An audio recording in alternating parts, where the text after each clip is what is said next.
आज हम reading literacy के बारे में जानेंगे। रीडिंग लिटरेसी क्या है? तो पिज़्ज़ा में जो है रीडिंग लिटरेसी का विभाग है, पार्ट है, जिसमें आप रीड करते हो।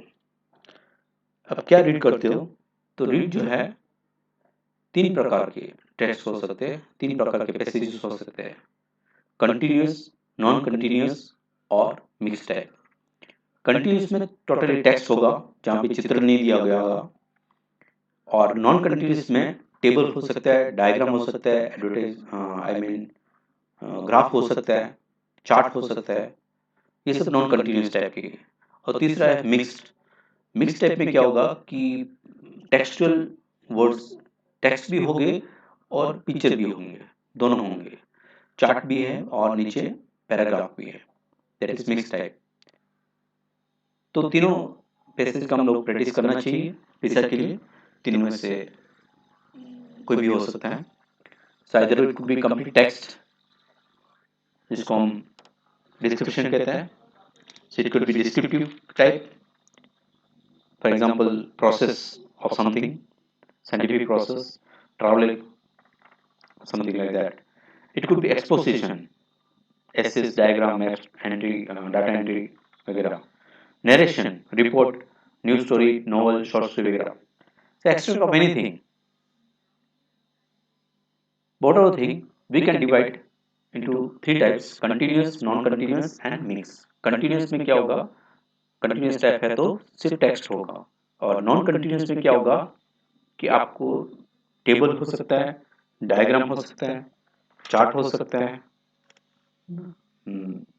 पिक्चर हो सकता है, उसको रीड करना है। You can also read pictures manually, you can read diagram, you can read advertisement. So that is what the reading literacy is for.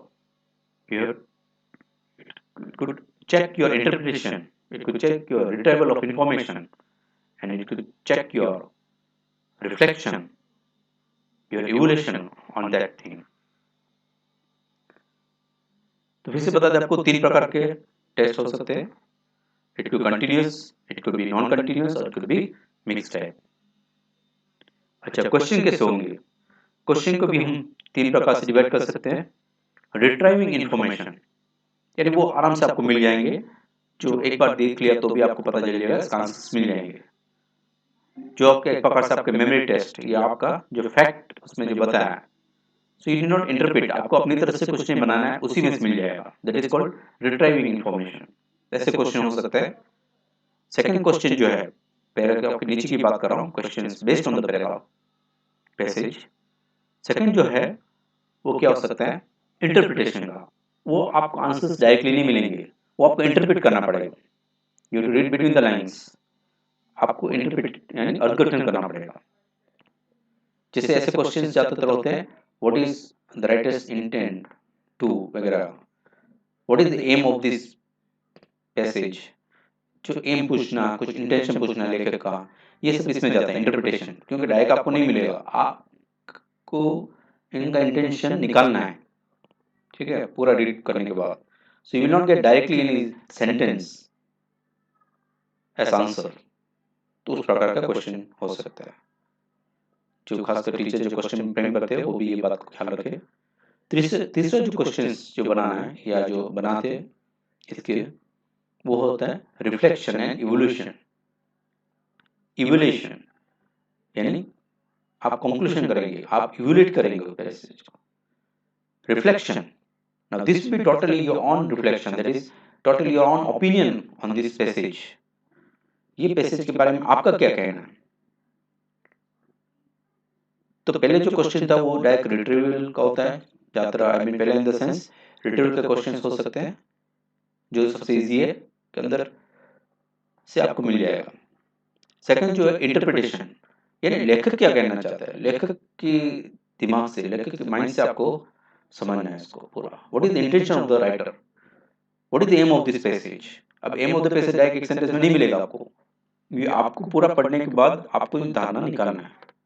Third जो है, ये तो ठीक है लेखक क्या कहना चाहता है, इसमें इंफॉर्मेशन मिला वो ठीक है, लेकिन आपका ओपिनियन क्या है? अगर इसको मैं इसमें लगाता हूँ दूसरी जगह पे तो क्या है? How about this, how about you apply this on the next. तो इसमें पूरा रिफ्लेक्शन, एक पूरा इवोल्यूशन होगा इस पैसेज का, यानी it will carry your on opinion on this passage. तो इस प्रकार के 3 क्वेश्चंस आपको इसमें बनाना होता है। I mean the teachers for those who are framing the questions, और बच्चे भी ये बात समझे कि इस प्रकार के क्वेश्चंस होते हैं। It's not the normal passage that you find in unseen passage in comprehension और टिल नाउ हम लोग जो पैराग्राफ देते थे उसमें से क्वेश्चन निकालना। लेकिन यहाँ पिसा में क्या है, 3 प्रकार के क्वेश्चंस आपको ज़्यादातर पाए जाते हैं। रिट्रेवल, रिटर्न हम लोग को ज़्यादातर कॉम्प्रिहेंशन रिटर्न के होते थे, लेकिन अभी जो है एनालिसिस, रिटर्न के बाद इंटरप्रिटेशन करना है। ऐसे क्वेश्चन से जो इंटरप्रेट के बाद ही मिलेगा, तो सबको आंसर राइट नहीं मिलता है। थर्ड है your on opinion, your on reflection, your on evaluation on that thing. आप उसको इवैल्यूएट करते हैं उस पैराग्राफ को, और आपका व्यू क्या है, उस प्रकार के क्वेश्चंस होते हैं। 2 सेंटेंस में लिखना है, 3 sentence, but you should be to the point. उसमें देखिएगा आप आपका सपोर्ट करते हैं आंसर्स को, तो फुल मार्क्स मिलते हैं। विदाउट सपोर्ट लिखते तो पार्शियल मार्क्स। तो दूसरी बात जो मैं तीसरी बात, पहले तो हमने फॉर्मेट बता दिया, continuous, non continuous and mixed. Second हमने बताया आपको क्वेश्चंस कैसे हैं, तो क्वेश्चन कैसे होना चाहिए, रिट्राइविंग इंफॉर्मेशन, इंटरप्रिटेशन का, और इवोल्यूशन एंड रिफ्लेक्शन। अब तीसरी बात बता रहा हूँ आपको, जो पिसा टाइप के क्वेश्चन रीडिंग लिटरेसी में है, उसमें यह है कि क्वेश्चंस जो हैं वो आपको एमसीक्यू हो सकते हैं, कॉम्प्लेक्स एमसीक्यू हो सकते हैं, क्लोज एंडेड क्वेश्चन हो सकते हैं, ओपन एंडेड क्वेश्चन हो सकते हैं। There could be 4 type of questions. MCQ तो आप जानते हो 5 विकल्प है, उसमें से एक ढूंढना है। कॉम्प्लेक्स एमसीक्यू क्या होता है, उसमें क्या होता है कि 2 आंसर राइट हो सकते हैं। आपको 4 विकल्प दे रखे हैं, उसमें से 2 सही हो सकते हैं, 3 सही हो सकते हैं। 1 और more answers could B right, और अगर इसमें लिखा है कि ऑल द 3 आर राइट, ऐसे फोर्थ ऑप्शन में दिया है और आपने इसको टिक कर दिया, तो ऑल द 3 वेर राइट, तो आपको फुल मार्क्स मिलेगा। लेकिन आपको सिर्फ आपने ओनली ए राइट वाला बताया, तो आप गलत हो गए, बी राइट बता रहे हैं। लेकिन चौथा ऑप्शन में लिखा है all A B and C are right, और वो टिक किया आपने, और सचमुच तीनों राइट थे, तो आपको फुल मार्क्स मिलते हैं। So this is called complex MCQ, where the answers could be the choice options, there could be one or more correct options, right? So that you have to take care. So MCQ, complex MCQ, then open constructed responses, that is open ended question। इसमें जो बताया आपको, जो आपके reflection और जो interface बात की इवोल्यूशन, ये क्वेश्चन ऐसे होते हैं। इसमें क्या थॉट प्रोसेस बिहाइंड पूछा जाता है। इसके अंदर भी 2 प्रकार हो सकते हैं। One thing is about this which carries your own thought process behind. The second could be short responses, जैसे give 3 reasons, है ना, wide range of possible answers होते हैं इसमें। तो short response answers भी इसके अंदर आ जाते हैं, that is open ended questions या open constructed responses। So this was the third kind, and the fourth one, the last one, could be close ended question। close ended question में क्या होता है कि limited answers, और उसके question भी ऐसे होते हैं जहाँ पे आपको आंसर यस नो में जाना होता है। Question tag, do you, did you, have you, है ना, दैट विल आंसर्स भी कैरी डायरेक्टली। एक या दो शब्द आपको आंसर्स मिलेंगे, दैट इज लिमिटेड आंसर्स, या आपको यस या नो लिखना है आंसर्स में। So that sort of thing close constructed responses कहा जाता है इसको, या close ended question. So if we divide the type of questions, then there could be MCQ, it could be complex MCQ, it could be open constructed responses, that is open-ended questions, or it could be close constructed responses, that is close-ended questions। तो पिसा में reading literacy में इस 4 type के questions आ सकते हैं, right. और simple language में बताया, या आपको सिंपल इंटरप्रिटेशन किया जाए या सिंपल कंक्लूजन बनाया जाए, तो 3 प्रकार के क्वेश्चंस ज़्यादातर होते हैं। Retrieving information, interpreting the text, then reflection, your reflection on the text, and evolution, reflection and evolution, right? Retrieving, interpretation, reflection. तो इस 3 प्रकार के क्वेश्चंस होते हैं पैसेज में। Hope you are getting it. So with this background, we'll try to practice at least 5 passages which will be useful to solve more such practices, which could be downloaded from the said site, uh, link could be found in the description box, www.ssnair.org। तो सबसे पहले आपको क्या करना है कि ये PDF download कर लेना है क्वेश्चन का। 2 बार पैसेज पढ़िए, क्वेश्चंस पढ़िए और आंसर ढूंढिए। जब आपने सोल्व कर लिया फिर इस वीडियो को देखिएगा, तभी बेनिफिट होगा। अगर आपने नहीं सोल्व किया है अभी भी पॉज कर दीजिए, shut down this video, solve the paper and then only come back. तो 5 क्वेश्चन का पीडीएफ है जो लिंक आपको डिस्क्रिप्शन बॉक्स में मिल जाएगा, उसको डाउनलोड कीजिए, 5 सोल्व करिए और फिर ये वीडियो देखिएगा। Then you can get good marks, you can solve the remaining, you can practise the remaining. Link would be also be provided in the same description box for other such sort of practice papers, which could be downloaded from the said site, that is www.ssnair.org। इसको download करिए, solve करिए, फिर ये video देखिएगा। Suppose I am taking for granted कि आपने solve कर दिया, नहीं किया आप पॉज करेंगे, सॉल्व करके बाद आएंगे। I am taking for granted कि आपने सॉल्व कर दिया और मैं आगे आपको समझा रहा हूँ।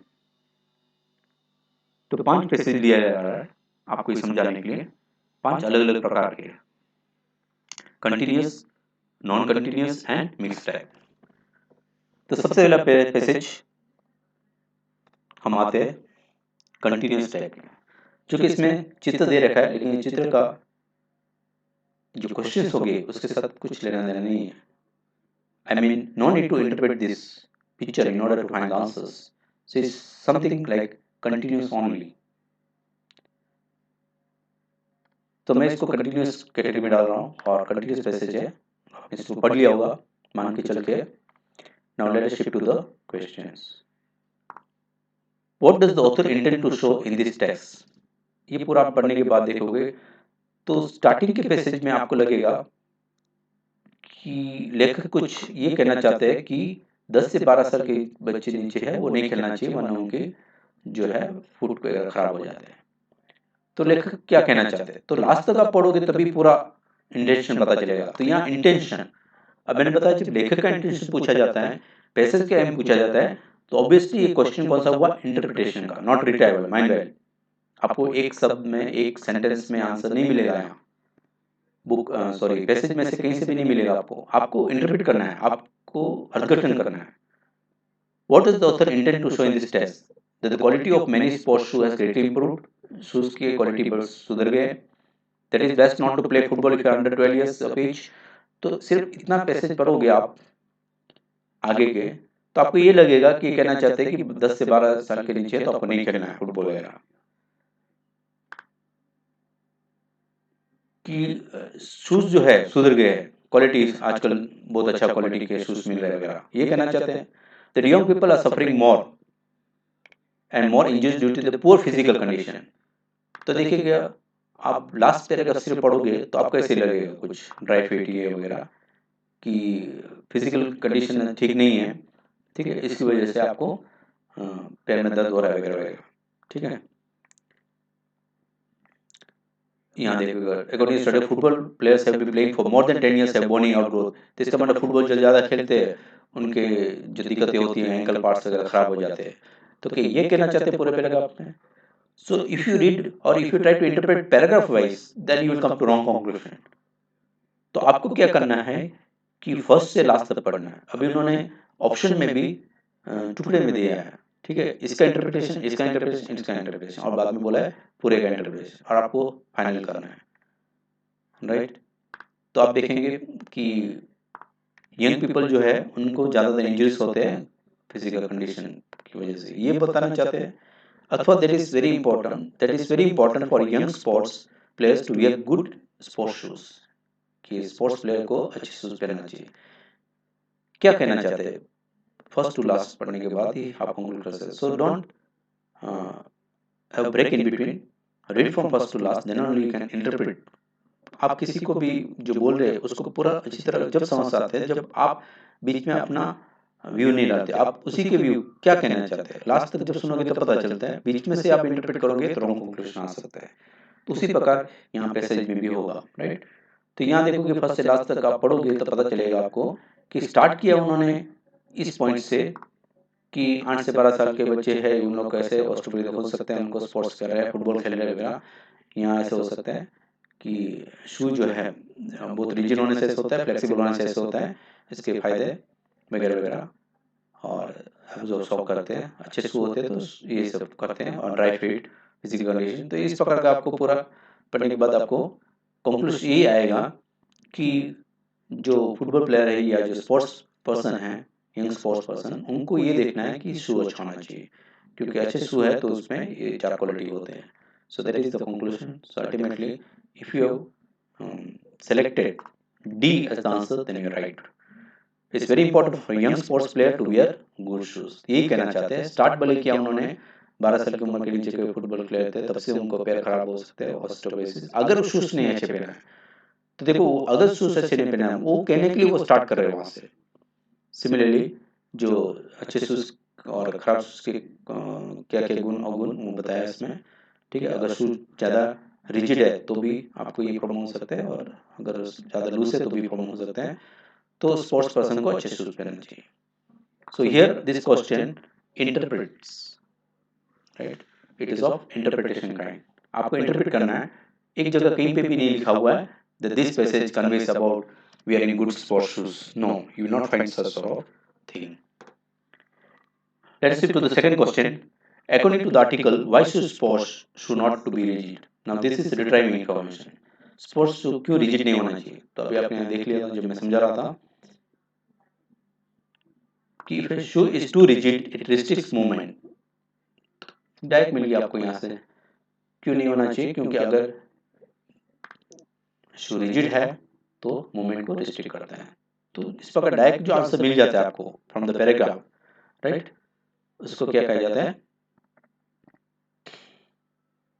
Retrieving information. So that is retrieving information. The second question was retrieving. According to the article, why should sports should not be rigid? It should not be rigid, otherwise it will restrict movement. One part of the article says a good sports shoe meet 4 criteria. What are these criteria? अब ये भी देखोगे direct आपको मिल जाएगा 4 criteria क्या है. So this also one second retrieving information. You can directly get it.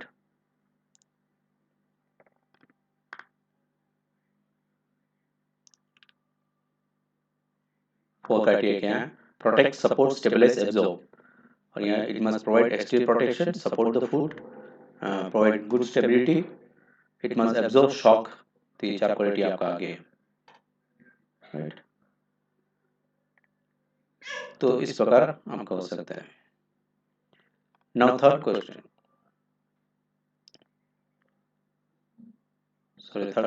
fourth question.